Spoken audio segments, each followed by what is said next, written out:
آپ فرماتے پہلی تمنا النظر الی، دوسری تمنا وانفاق مال علی، تیسری تمنا والجلوس بین یدی، کہتے پہلی تمنا یہ ہے پیارے آقا کا دیدار ہی کرتا رہوں، دوسری تمنا یہ ہے اپنا مال اپنے آقا کی بارگاہ میں خرچ کرتا رہوں، اور تیسری تمنا یہ ہے کہ نبی پاک کے قدموں ہی میں حاضر رہوں، ان کی صحبت میں ہی وقت گزرتا رہے۔ یعنی غور کیجئے ان تمام خواہشات کا محور کیا تھا، مرکز کیا تھا؟ میں اور آپ شعر پڑھتے اور سنتے ہیں، صدیق اکبر کی زندگی گویا اس شعر کا مصداق دی کہ میرے تو آپ ہی سب کچھ ہے رحمت عالم، میرے تو آپ ہی سب کچھ ہے رحمت عالم، میں جی رہا ہوں زمانے میں آپ ہی کے لیے، آقا تمہاری یاد کو کیسے نہ زندگی سمجھوں، یہی تو ایک سہارا ہے زندگی کے لیے، آپ کی زندگی کا مقصد ہی ایک تھا۔ اور دیکھو پھر اللہ نے اپنے اس نیک بندے کی خواہشیں پوری کیسے فرمائیں، النظر الیک، آپ کو دیکھتا رہوں، یہ پہلی خواہش۔ ساری زندگی تو دیدار کرتے ہی رہے مگر جو غار ثور میں دیدار ملا، ذرا سوچو تو صحیح، نبی پاک گود میں آرام فرما ہے۔ علماء بڑی پیاری بات لکھتے ہیں، فرماتے ہیں جو عبادت صدیق اکبر نے غار ثور میں اس وقت کی کہ جب جمال یار ان کی زانوں پر تھا، ان کی گود میں تھا، کائنات میں کوئی اور ایسی عبادت اس وقت نہیں کر رہا تھا۔ ون اینڈ اونلی حضرت ابوبکر صدیق نے ایسا دیدار کیا جو کسی اور نے نہیں کیا۔ اور کبھی غور تو کرو جب کوئی گود میں ہو تو کیسے رخسار دیکھے ہوں گے، کیسے ہونٹ دیکھے ہوں گے، کیسے پلکیں دیکھی ہوں گی، ارے دیدار بھی کیا تو کیسا کیا۔ دوسری تمنا وانفاق مال علی، یا رسول اللہ میں آپ کی ذات پر اپنا مال خرچ کرتا رہوں، کیسا خرچ کیا؟ ایک بار نہیں، ایک سے زائد بار صدیق اکبر رضی اللہ تعالیٰ عنہ نے اپنا سب کچھ نبی پاک کے قدموں پر قربان کر دیا۔ اور پھر والجلوس بین یدی، تیسری تمنا کیا تھی کہ آقا کے پاس حاضر رہوں، ارے ساری زندگی تو حاضر رہے۔ شاید بہت سو کو یہ نہیں پتا کہ صدیق اکبر رضی اللہ تعالیٰ عنہ نبی پاک کا ساتھ کب سے ہے؟ جب آقا کی عمر مبارک 20 سال تھی، اعلان نبوت تو نبی پاک نے 40 سال کی عمر میں کیا نا، پیارے آقا علیہ الصلوۃ والسلام کی عمر مبارک جب 20 سال تھی، اس وقت صدیق اکبر رضی اللہ عنہ کی عمر 18 سال تھی، 2-2.5 سال کا عمر میں فرق ہے۔ اس وقت سے نبی پاک کے دوست ہیں، اس وقت سے پیارے آقا کے ساتھ ہیں، اور میرے میٹھے اسلامی بھائیوں زندگی میں تو ساتھ رہے، آج سنہری جالیوں میں بھی آقا کے ساتھ ہیں۔ ساری کائنات میں جب کوئی عاشق رسول روضہ رسول پر جاتا ہے، جہاں نبی پاک کی بارگاہ میں سلام پیش کرتا ہے، وہاں صدیق اکبر رضی اللہ تعالیٰ عنہ حضرت عمر فاروق رضی اللہ تعالیٰ عنہ کی بارگاہ میں بھی سلام پیش کرتا ہے۔ کیا مرتبہ پایا! اب دیکھو اپنے دوست کو ساتھ بھی رکھا، اور قیامت کے دن منظر کیسا ہوگا۔ ایک بار نبی پاک علیہ الصلوۃ والسلام سیدھے ہاتھ میں حضرت ابوبکر صدیق ہیں، بائیں ہاتھ میں حضرت عمر فاروق ہیں، ان کا ہاتھ پکڑ کر آئے اور صحابہ کرام کے سامنے آ کر فرماتے ہیں دیکھ لو جس طرح آج ہم آئے ہیں محشر کے دن بھی اسی طرح آئیں گے۔ اے میرے بیچے اسلامی بھائیوں، باتیں تو بہت ساری ہیں، حضرت صدیق اکبر رضی اللہ عنہ کی شان ہم بیان کرتے چلے جائیں، ساری رات گزر جائے گی، آپ کے فضائل کا احاطہ نہیں ہو سکتا، مگر ہمیں ان کی سیرت سے کیا سیکھنا ہے؟ پہلی بات جو سیکھنے کو ملتی ہے کہ نبی پاک علیہ الصلوۃ والسلام کی ذات ان کے لیے سب سے بڑھ کر ذات، پیارے آقا علیہ الصلوۃ والسلام سے بڑھ کر ان کے لیے کوئی اور ذات نہ تھی، اپنا سب کچھ نبی پاک کی ذات پر قربان فرماتے۔ اب میں اور آپ دیکھیں ہم پیارے آقا علیہ الصلوۃ والسلام سے کتنی محبت کرتے۔ نعرہ تو بہت خوبصورت ہے، غلامی رسول میں موت بھی قبول ہے، بہت پیارا نعرہ ہے، لیکن کیا یہ صرف نعرہ ہے یا پریکٹیکل بھی ہے؟ صدیق اکبر نے تو جان بھی لٹائی نا۔ میں بات اگر غار ثور کی کروں گا تو بہت طویل ہو جائے گی، انگوٹھے پر سانپ نے ڈسی لیا تھا نا، موت قبول کر لی تھی نا غلامی رسول میں، ہیں مال بھی قربان کیا نا غزوہ تبوک کے موقع پر، انہوں نے تو ہر چیز قربان کی۔ آج جو یہ نعرہ لگا رہے ہیں کہ غلامی رسول میں موت بھی قبول ہے، انہیں نماز قبول کیوں نہیں؟ انہیں نبی پاک علیہ الصلوۃ والسلام کی سنتیں قبول کیوں نہیں ہیں؟ انہیں پیارے آقا علیہ الصلوۃ والسلام کی سیرت کے جو طریقہ کار ہے، سنتوں پر عمل ہے، وہ قبول کیوں نہیں ہے؟ یہ کیسی غلامی ہے کہ نعرہ تو وہ لگاتے ہیں عمل کچھ اور کرتے ہیں؟ سوچنے والی بات۔ اور آج میں ایک اور اہم پہلو کی طرف توجہ دلانا چاہتا ہوں، کیونکہ یہاں تاجر اسلامی بھائی جمع ہیں، ہم صبح سے شام تک اپنے روزگار، اپنے کاروبار، اپنی نوکری، اپنے دیگر معاملات میں مصروف رہتے ہیں۔ آؤ میں صدیق اکبر رضی اللہ عنہ کی سیرت کا ایک اور پہلو آپ کو بتاؤں۔ ایک بار آپ کا غلام آپ کے لیے دودھ کا پیالہ لایا، آپ نے وہ دودھ جب پی لیا تو غلام کہتا ہے حضور آپ جب بھی میں کوئی چیز لاتا تھا آپ ہمیشہ ایک کوسچن کرتے تھے، ایک سوال فرماتے کہ بتاؤ یہ کدھر سے لائے ہو؟ آج آپ نے پوچھا نہیں کہ کدھر سے لائے ہو، آپ چونک گئے، آپ نے فرمایا بتاؤ کیسے لائے ہو؟ کہ حضور میں نے زمانہ جاہلیت میں جب ایمان نہیں لائے تھے اس سے پہلے میں نے ایک مریض پر منتر پھونکا تھا، اس منتر سے اس کا کام بن گیا تھا، آج اس کی مزدوری میں مجھے اس نے یہ دودھ دیا تھا اور وہ میں نے آپ کو پیش کر دیا۔ اللہ اکبر۔ حضرت ابوبکر صدیق نے جب یہ سنا نا آپ بڑے پریشان ہو گئے، آپ نے اپنے منہ میں انگلیاں ڈالی، قے کی، الٹی کی، کسی طرح بھی یہ دودھ میرے جسم سے نکل جائے۔ جب بہت زیادہ قے کر لی، اس کے بعد اللہ کی بارگاہ میں عرض کی مولا جو میرے ہاتھ میں تھا میں کر سکتا تھا میں نے کر دیا، اس غلط جو دودھ میرے اندر چلا گیا اس کو نکال دیا، اب میری رگوں میں جو باقی بچ گیا ہے مولا وہ تو معاف فرما۔ اے میرے بیچے اسلامی، اس واقعے سے کیا سیکھنے کو؟ صحابہ کرام ہمارے اسلاف حلال روزی کے بارے میں کتنے کانشیس تھے، کتنے محتاط تھے، کتنی انہیں فکر تھی کہ ایک ایک لقمہ، ایک ایک گھونٹ جو میرے جسم میں جائے وہ حلال کا جائے۔ مگر آج سوچنا یہ ہے، اے کاروبار کرنے والوں، اے نوکری کرنے والوں، اے رزق کمانے والوں، سوچئے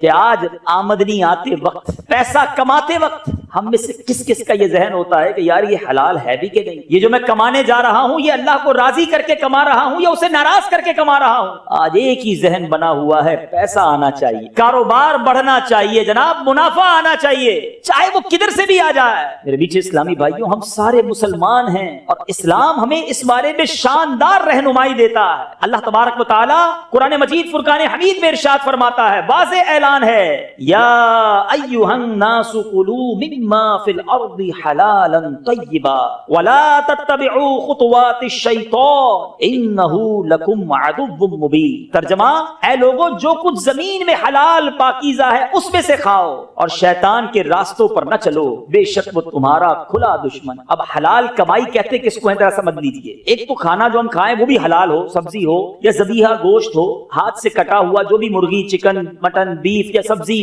جو چیزیں حلال ہیں وہ ہوں، یہ حلال ہے، مگر یہ حلال طریقے سے بھی حاصل کی گئی ہوں۔ کوئی جناب سبزی رشوت میں لے آئے، کوئی کسی سے چوری کر کے حلال گوشت لے آئے، یعنی خوراک ہو بھی حلال اور حاصل کرنے کا ذریعہ بھی حلال، یہ بہت ضروری ہے۔ اور میرے بیچ اسلامی بھائیوں، ہمارے اسلام میں اس کی شاندار فضائل بیان ہوئے۔ اللہ اکبر۔ ایک بار حضرت سعد بن ابی وقاص رضی اللہ تعالیٰ عنہ، کتنے بڑے صحابی ہیں، نبی پاک سے عرض کی حضور دعا فرمائے میں مستجاب الدعوات بن جاؤں۔ مستجاب الدعوات کس کو کہتے ہیں؟ جس کی ساری دعائیں قبول ہوں۔ ہم بھی چاہتے ہیں نا کہ مستجاب الدعوات بن جائے۔ بڑا پیارا کوسچن تھا۔ اچھا، پیارے آقا علیہ الصلوۃ والسلام نے اس کا کوئی بہت لمبا چوڑا جواب نہیں دیا کہ اے سعد اتنے روزے رکھو، اتنے سجدے کرو، اتنی تلاوت قرآن کرو، اتنے مجاہدات کرو، پھر تمہاری دعائیں قبول ہوں گی۔ پیارے آقا نے ایک جملے میں جواب عطا فرما دیا، فرمایا اے سعد اپنی غذا پاکیزہ کر لو تم مستجاب الدعوات بن جاؤ۔ یعنی غذا پاکیزہ ہو تو دعائیں قبول ہوتی ہیں، انسان کے درجے بلند ہوتے ہیں۔ مگر آج ہم یہ شکوہ کرتے تو نظر آتے ہیں کہ میری دعائیں قبول نہیں ہوتی، میرے گھر سے پریشانیاں دور نہیں ہوتی، بیماریاں ڈیرا ڈالے بیٹھی ہیں،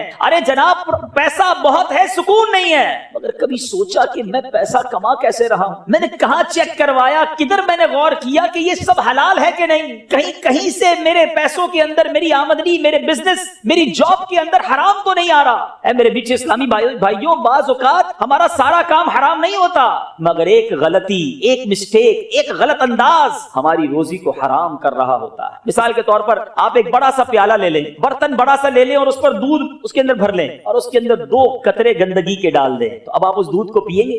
2 قطرے کوئی پیشاب کے ڈال دے اور کہ جناب دودھ پیجئے، ٹھنڈا میٹھا دودھ ہے، تو آپ کہیں گے 2 قطروں نے پاکیزہ ٹھنڈے میٹھے دودھ کو خراب کر دیا۔ اسی طرح کہیں ہماری بزنس کے اندر، کہیں ہمارے کاروبار، کہیں ہماری جاب کے اندر ہم کوئی ایسا عمل کر جاتے ہیں کہ وہ عمل ہماری روزی کو حرام کر رہا ہوتا ہے، حرام کی کمائی ہماری حلال کی کمائی میں مل کر اسے آلودہ کر رہی ہوتی ہے اور ہمیں اس کا احساس بھی نہیں ہوتا۔ ایک بار نبی پاک علیہ الصلوۃ والسلام نے ارشاد فرمایا، اس ذات پاک کی قسم جس کے دستے قدرت میں میری جان ہے، آدمی اپنے پیٹ میں حرام کا لقمہ ڈالتا ہے تو 40 دن تک اس کا کوئی عمل قبول نہیں ہوتا۔ جس بندے کا گوشت سود اور حرام گوری سے اگا ہے اس کے لیے آگ زیادہ بہتر ہے۔ اب سوچئے، نہ عمل قبول ہے نہ دعائیں قبول، مگر آج یہ کانسیپٹ ہی لگتا ہے ختم ہوتا جا رہا ہے۔ سود کا کام کرنے کے لیے لوگ تیار ہیں کہ جناب قسطوں پہ فلاں چیز لے لیتے ہیں، چل فلاں کو پیسے دیتے ہیں، اس سے نفع لے لیتے ہیں، ارے یہ ڈیل کروں گا تو اتنے پیسے مل جائیں گے، تھوڑا بہت جھوٹ تو چلتا ہے۔ ارے جناب ہماری مارکیٹ کا ٹرینڈ ہے، اگر میں ایمانداری سے کام کروں گا تو دوسرے لوگ کاروبار لے جائیں گے، اگر میں نے میڈ ان فلاں کہہ کے اسٹیمپ لگا دی تو اس پہ کیا قباحت ہے، ساری مارکیٹ یہ کر رہی ہے۔ ارے جناب اگر کاروبار کرنا ہے تو کچھ نہ کچھ تو کرنا ہوگا۔ اگر یہ ہمارا ذہن بن چکا ہے تو بتائیے ہماری عبادتوں کا کیا ہو؟ حرام روزی کما کر ہم کیسے رب کو منہ دکھائیں گے؟ اچھا شیطان بڑا مردود ہے نا، جو لوگ حرام کماتے ہیں نا ان کو پتا ہوتا ہے کہ ہم گڑبڑ کر رہے ہیں، ہم جھوٹ بول رہے ہیں یا ہم ملاوٹ کر رہے ہیں یا سود کا کام کر رہے ہیں. اچھا اب شیطان تھپکی کیسے دیتا ہے؟ شیطان کہتا ہے یار ٹھیک ہے تم گڑبڑ کرتے ہو لیکن ساتھ ساتھ مسجد کو چندہ بھی تو دیتے ہو نا, ہر سال عمرہ بھی کر لیتے ہو, کسی غریب کی شادی بھی کروا دیتے ہو, تو لیول ہو جاتا ہے. تھوڑا بہت گڑبڑ کرتے ہو تھوڑا بہت لیول ہو جاتا ہے. اب شیطان اس طرح تھپکی دے کر ہمیں سمجھاتا ہے. اب اس کو میں ایک ایگزامپل کے ذریعے سمجھاتا ہوں. آپ کسی بادشاہ کے پاس یا کسی بہت بڑی شخصیت کے پاس جائیں اور اس کو بڑی اچھی پیکنگ کے ساتھ, بڑے ریپنگ کر کے ایک بڑی اچھی شیشی دے کر آئیں پیکنگ کے ساتھ. بادشاہ سلامت جب اس کو کھولے, بڑی خوبصورت بوتل ہو, بڑی اچھی پیکنگ ہو, اور جب وہ کھولے تو اس کے اندر گندگی بھری ہوئی ہو, تو آپ کی وہ پیکنگ اور آپ کی وہ بوتل اس کو پسند آئے گی یا اس سے وہ ناراض ہو؟ ہم سمجھتے ہیں کہ حرام کا مال کما کر صدقہ کریں گے تو رب قبول فرمائے. یاد رکھو اللہ پاک ہے اور پاک طیب مال ہی قبول فرماتا ہے. اس کو میرے اور آپ کے صدقے کی ضرورت نہیں ہے. آپ بے شک تھوڑا کمائیں, تھوڑا صدقہ کریں, مگر حلال کمائیں اور حلال صدقہ کریں. جو لوگ یہ سوچتے ہیں کہ جناب ان حرام کے پیسے کما کر میں حج کر کے عمرہ کر کے مسجد بنا کر اللہ کو راضی کر لوں گا, وہ دھوکہ دے رہے ہیں اپنے آپ کو. اے میرے بیچ اسلامی بھائیوں, خدا را اللہ پر بھروسہ کیجیے. ایک بار حضرت موسیٰ علیہ نبینا علیہ السلام نے ایک شخص کو دیکھا جو زاروں کتار رو رہا تھا, ہاتھ اٹھے تھے اور رو رہا تھا, یا اللہ پکار رہا تھا. حضرت موسیٰ علیہ السلام نے اللہ کی بارگاہ میں عرض کی, مولا تیرا بندہ رو رہا ہے, التجا کر رہا ہے, اس کی دعا تو کیوں قبول نہیں فرما رہا؟ اللہ نے فرمایا, اے موسیٰ یہ اتنا روئے کہ روتے روتے مر جائے, اتنے ہاتھ اٹھائے کہ اس کے ہاتھ آسمان کو چھو جائیں. اے موسیٰ میں نے اس کی دعا قبول نہیں کر. عرض کی مولا کیا وجہ ہے؟ ارشاد فرمایا, اے موسیٰ بات یہ ہے کہ جو یہ کماتا ہے وہ حرام, جو کھاتا ہے حرام ہے, جو پہنتا ہے وہ حرام ہے. اب بتائیے بیچے اسلامی بھائیوں, لوگ کہتے ہیں میں کعبے کے سامنے گیا دعا کر کے آیا, میں نے فلاں پیر صاحب سے دعا کروائی, میں نے فلاں جگہ جا کر دعا کی, میرا مسئلہ ہی حل نہیں ہو رہا, میری پرابلم ہی سالو نہیں ہو رہی, میں قرآن پڑھتا ہوں مجھے روحانیت نہیں ملتی, میں درود پڑھتا ہوں مجھے چاشنی نہیں ملتی, میں نماز پڑھتا ہوں میرا نماز میں دل نہیں لگتا. اللہ کے بندو چیک تو کرو کہیں میں حرام تو نہیں کھا رہا. لوگوں کے بارے میں سوچنا چھوڑ دیجئے کہ جناب جھوٹ نہیں بولوں گا تو کاروبار کیسے چلے گا, اس کا مطلب تو رب پر بھروسہ ہی نہ رہا نا. ایک جملہ بچپن سے کہتے آ رہے ہیں, دانے دانے پہ لکھا ہے کھانے والے کا نام, لیکن کیا صرف زبان سے کہیں گے, دل سے اطمینان نہیں؟ روزی دینے والا کون ہے بتائیے نا, کون ہے روزی دینے والا؟ ذرا زور سے کہیے, روزی دینے والا کون ہے؟ برکت دینے والا کون ہے؟ جب دینے والا رب ہے میں اسی کو ناراض کر رہا. اصل میں پتہ ہے حرام کی طرف بندہ کیوں جاتا ہے؟ اس کی بڑی وجہ کیا ہے؟ انسان حرام کی طرف اس لیے جاتا ہے کہ اس پر رب کا جو بھروسہ ہے نا وہ کمزور ہو جاتا ہے, توکل ختم ہو جاتا ہے. وہ سمجھتا ہے اگر میں ایسا نہیں کروں گا تو روزی نہیں ملے گی, اگر میں جھوٹ نہیں بولوں گا تو کاروبار نہیں چلے گا, میں ملاوٹ نہیں کروں گا تو آگے نہیں بڑھ سکتا, ساری زندگی چھوٹے گھر میں ہی رہوں گا.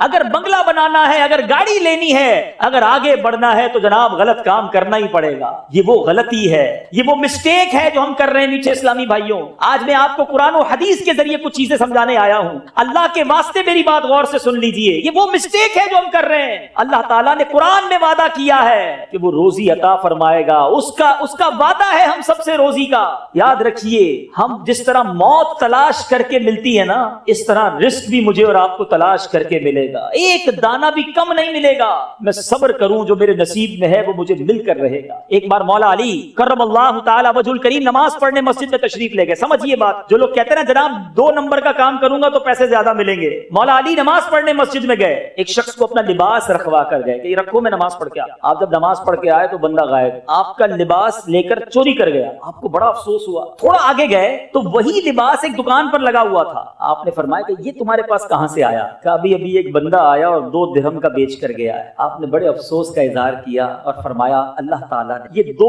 درہم اس بندے کے لیے حلال کے رکھے تھے. جب میں نماز کے لیے گیا تھا میں نے دل میں تمنا کی تھی کہ 2 درہم تحفے میں پیش کروں گا, مگر اس بندے نے جلدی کی, چوری کر کے وہی 2 درہم حرام کے کمائے. اے سود کا کام کرنے والو, اے جھوٹ بول کر کاروبار کرنے والو, اے ملاوٹ کا کاروبار کرنے والو, اے دھوکہ دے کر پیسے کمانے والو, صبر کرو. جو تمہارے نصیب میں ہے وہ حلال ذریعے سے تمہیں ملنا, اللہ کو ناراض کر کے نہ کمانا. یہ حرام بربادی لائے گا, بیماریاں ساتھ لائے گا, پریشانیاں ساتھ لائے گا. اصل ایک پرابلم اور ہے, ہم اصل میں برکت کا کانسیپٹ کچھ اور سمجھتے ہیں. ہم سمجھتے ہیں یار برکت اس کے پاس ہے جس کے پاس پیسہ زیادہ ہے، جو زیادہ امیر ہے، بڑے نوکر چاکر ہیں، بڑی گاڑیاں ہیں، وہ برکت والا۔ یہ بڑی غلطی ہے ہماری۔ ایک جملہ یاد کر لیجئے، برکت جو ہے نا وہ کوانٹٹی میں نہیں ہے، برکت کوالٹی میں، برکت تعداد میں نہیں ہے، برکت معیار میں ہے۔ اب کسی کے پاس کروڑوں روپے ہیں، بڑی گاڑیاں ہیں، مگر حرام کے ہیں، نہ رات سکون سے نیند آتی ہے، نہ بچے فرما بردار، روز گھر میں لڑائی جھگڑے ہیں اور طرح طرح کی بیماریاں ہیں۔ بتاؤ کیا یہ برکت؟ تھوڑے پیسے ہوں، حلال کے ہوں، سکون کی نیند آتی ہو، گھر میں کوئی پریشانی نہ ہو، بچے سارے نمازی فرما بردار ہوں، مجھے بتائیے برکت میں کون ہے؟ معیار زندگی برکت ہے۔ اور خدا را اللہ پر بھروسہ کرنا سیکھیے، جو میرے اور آپ کے نصیب میں ہے وہ مل کر رہے گا۔ یہ ساری دنیا میرا نصیب چھیننے کی کوشش کرے تو نہیں چھین سکتی، اور ساری دنیا میرے نصیب سے زیادہ دینے کی کوشش کرے تو دے نہیں سکتی۔ اللہ کرے یہ توکل ہم سب کے جناب وہم و گمان میں ایسا راسخ ہو جائے، اتنا مضبوط ہو جائے، پھر دیکھیں زندگی کتنی آسان ہو جاتی ہے۔ پرابلم یہ ہے ہمیں اللہ پر بھروسہ نہیں رہا، ہمیں دنیا پر بھروسہ ہے، ہمیں مال پر بھروسہ ہے، ہمیں اسباب پر بھروسہ ہے۔ لوگ کہتے جناب پیسے ہونے چاہیے، پیسے ہوں گے تو علاج ہو جائے گا، پیسے ہوں گے تو مسئلے حل ہو جائیں گے۔ ارے تعلقات ہونے چاہیے، جب کوئی پرابلم ہوگی تعلقات کام آئیں گے۔ ہم اسباب پر نظر رکھنے لگے، اللہ پر بھروسہ ختم ہو گیا۔ میں آپ سے سوال کرتا ہوں، آپ کے پاس کروڑوں روپے ہیں، اللہ نہ کرے کوئی بیماری لگ جائے، دنیا کا بیسٹ ہاسپٹل آپ ہائر کر لیں اور اس کا بیسٹ ڈاکٹر آپ کا علاج کرے، اگر اللہ نے شفا نہیں دینی، شفا نہیں مل، ایک روپیہ جیب میں نہ ہو، بڑی سے بڑی بیماری ہو، علاج کرانے کے پیسے نہ ہو، اور بندہ رات درود پڑھتا سو جائے، اللہ نے شفا دینی ہے، صبح بغیر دوائی کے شفا یاب فرما دے گا۔ بھروسہ رب پر کرو، جو کائنات کا مالک ہے، جو خالق کے اسباب ہے۔ ہم سمجھتے پیسے ہوں گے تو مدینے جائیں گے، کئی لوگ کہتے ہیں یار پیسے نہیں ہیں تو حج پر نہیں جا سکا، بھول ہے ان کی۔ ہم نے کروڑوں پتی بہت سارے دیکھے، ساری دنیا دیکھی، مدینہ نہیں دیکھا، اور ہم نے ایسے غریب بھی دیکھے جن کے پاس گھر نہیں ہے اور کئی بار مدینہ دیکھا۔ کہاں کا منصب، کہاں کی دولت، قسم خدا کی ہے یہ حقیقت، جنہیں بلایا ہے مصطفیٰ نے وہی مدینے کو جا رہے۔ تو اے میرے بیچ اسلامی بھائیوں، اسباب پر نہیں، خالق کی اسباب پر بھروسہ ہونا چاہیے۔ ایک بار ایک شخص بارگاہ رسالت میں حاضر ہوا، عرض کی حضور میرے ساتھ اونٹ ہے، میں اس کو باندھوں یا اللہ پر بھروسہ کروں؟ آقا علیہ الصلوۃ والسلام نے فرمایا باندھ لو، مگر بھروسہ رب پر ہی کرنا ہے۔ ہم سمجھتے میں نے تالا لگایا تو دکان سیف رہے گی، دکان کھولی تو کاروبار ہوگا، نہیں، دکان کھولنا سبب تھا، رزق دینے والی ذات رب کی ذات ہے، دکان پر تالا لگانا سبب ہے، حفاظت کرنے والی ذات رب کائنات کی ذات ہے۔ اپنے رب پر بھروسہ کرنا سیکھ جاؤ، آپ کی مشکلیں حل ہو جائیں گی۔ اے میرے میٹھے اسلامی بھائیوں، ایک بار ایک مبلغ دعوت اسلامی جرمنی اٹلی کے دورے پہ تھے، اسی طرح بیان ہو رہا تھا رزق حلال پر، نوجوان ملا۔ آج بہت سارے لوگوں کے ذہنوں میں یہ سوال آ رہا ہوگا، یار بات تو یہ ٹھیک کر رہے ہیں، سود کا کام نہیں کرنا چاہیے، حرام نہیں کمانا چاہیے، دھوکہ نہیں دینا چاہیے، مگر مسئلہ یہ ہے کہ ایسا کروں گا، یہ غلط کام چھوڑ دوں گا تو بزنس کا کیا ہوگا، بچوں کا کیا ہوگا، فیملی کا کیا ہوگا، یہ بنا بنایا سارا بزنس کولیپس ہو جائے گا۔ ایسے ہی ایک نوجوان نے مبلغ دعوت اسلامی سے کہا کہ حضرت ابھی جو آپ نے بیان کیا ہے بات تو بہت اچھی کی ہے، مگر میں اٹلی میں رہتا ہوں، ہمارے یہاں اسٹور پر شراب بکتی ہے، اگر شراب نہ بیچے تو گاہک نہیں آتے، اگر میں نے شراب بیچنا چھوڑ دی تو میرے گھر کا کیا ہوگا، میری فیملی کا کیا ہوگا، میں کیسے کماؤں گا؟ اس مبلغ دعوت اسلامی نے اس نوجوان سے ایک سوال کیا تھا، آج میں آپ سب سے وہی سوال دہرانے آیا۔ اس مبلغ نے کیا کہا کہ ایک بات بتاؤ، روزی دینے والا کون؟ جواب دیجئے، روزی دینے والا کون ہے؟ اس مبلغ نے اس نوجوان سے کہا تم اللہ کو ناراض کر رہے ہو، حرام کما رہے ہو، تمہیں روزی مل رہی ہے، تم حرام چھوڑ دو گے، حلال کی طرف آؤ گے، کیا اللہ روزی دینا بند کر دے؟ تم رب کو ناراض کر رہے ہو، تمہیں مل رہا ہے، جب تم رب کو راضی کرنے کی طرف جاؤ گے تم یہ کیسے سوچ سکتے ہو کہ اللہ دروازہ بند کر دے گا؟